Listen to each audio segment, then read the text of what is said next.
आत्मा और पुनर्जन्म का विचार मानव इतिहास में सबसे रहस्यमयी और रोमांचक विषयों में से एक है। प्राचीन ग्रंथों से लेकर आधुनिक वैज्ञानिक शोध तक ये प्रश्न बार बार उठता है, क्या मृत्यु के बाद भी जीवन है? क्या आत्मा किसी अन्य शरीर में पुनर्जन्म लेती है? इस लेख में हम आत्मा और पुनर्जन्म के पीछे छिपे रहस्यों पर एक नजर डालेंगे। आत्मा का रहस्य। आत्मा का वर्णन लगभग सभी धर्मों और दर्शनों में मिलता है। इसे शाश्वत और अमर माना गया है। हिंदू धर्म, बौद्ध धर्म और जैन धर्म में आत्मा को एक अदृश्य शक्ति के रूप में देखा गया है, जो शरीर को संचालित करती है। आत्मा के प्रमुख सिद्धांत।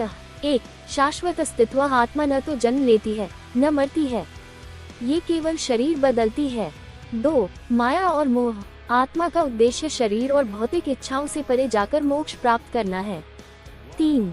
संबंध प्रकृति से। आत्मा को ब्रह्मांड की ऊर्जा का हिस्सा माना गया है। पुनर्जन्म की अवधारणा। पुनर्जन्म का अर्थ है आत्मा का एक शरीर से दूसरे शरीर में स्थानांतरण। इसे कर्म और फल के सिद्धांत से जोड़ा जाता है। प्रमुख विचार। 1. कर्म और पुनर्जन्म। आपके वर्तमान जीवन के कर्म आपके अगले जीवन को निर्धारित करते हैं। 2. चक्र का सिद्धांत। आत्मा जन्म और मृत्यु के चक्र में बंधी रहती है जब तक वह मोक्ष प्राप्त नहीं कर लेती।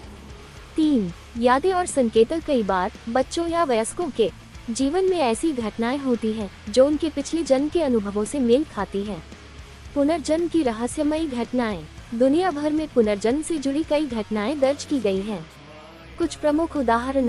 1. शांति देवी का मामला। भारत, दिल्ली की शांति देवी ने 4 साल की उम्र में दावा किया कि वह पिछले जन्म में एक अन्य महिला थी। जांच में उनके दावे सही पाए गए।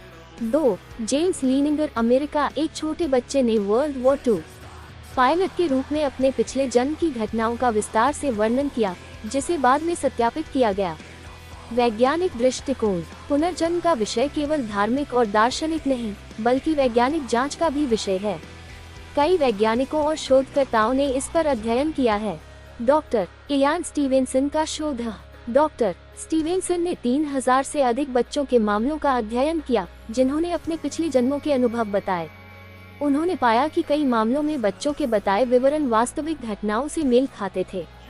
डीएनए और चेतना का अध्ययन। वैज्ञानिक अब ये समझने की कोशिश कर रहे हैं कि क्या चेतना और आत्मा का कोई संबंध डीएनए या मस्तिष्क की संरचना से है। धार्मिक दृष्टिकोण। 1. हिंदू धर्म। आत्मा को अमर और शाश्वत माना गया है। पुनर्जन्म कर्मों का फल है। 2. बौद्ध धर्म। बौद्ध धर्म में पुनर्जन्म को पुनर्भव कहा जाता है। यह माना जाता है कि जीवन का लक्ष्य निर्वाण प्राप्त करना है। 3. पश्चिमी विचार। ईसाई और इस्लाम धर्म में पुनर्जन्म का स्पष्ट उल्लेख नहीं है, लेकिन आत्मा को अमर माना गया है। आधुनिक समाज और पुनर्जन्म पर चर्चा। आधुनिक समाज में पुनर्जन्म का विचार अब केवल धार्मिक मान्यता तक सीमित नहीं है। कई लोग इसे मनोवैज्ञानिक और वैज्ञानिक दृष्टिकोण से भी देखने लगे हैं। तारांकन पुनर्जन्म थेरेपी। यह एक ऐसी तकनीक है जिसमें लोग अपने पिछले जन्म की यादों को जागृत करने की कोशिश करते हैं। तारांकन फिल्म और किताबें। पुनर्जन्म पर आधारित कई फिल्में और किताबें इस रहस्य को लोगों के सामने लाने का प्रयास करती हैं।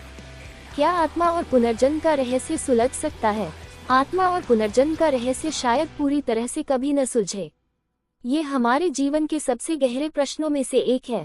हालांकि इस पर विचार करना हमें जीवन और मृत्यु के महत्व को समझने में मदद करता है। निष्कर्ष। आत्मा और पुनर्जन्म के रहस्य ने सदियों से मानवता को मोहित किया है। ये केवल एक धार्मिक विश्वास नहीं है, बल्कि हमारे अस्तित्व और ब्रह्मांड के संबंधों को समझने का एक तरीका भी है। शायद इन रहस्यों का जवाब हमें भविष्य में मिल सके। अगर आपको मेरी वीडियो पसंद आए हो तो कृपया लाइक, कमेंट और शेयर करें और मेरे चैनल को सब्सक्राइब करके बेल आइकन को दबाएं ताकि मेरी नई वीडियो की नोटिफिकेशन आपको मिलती रहे।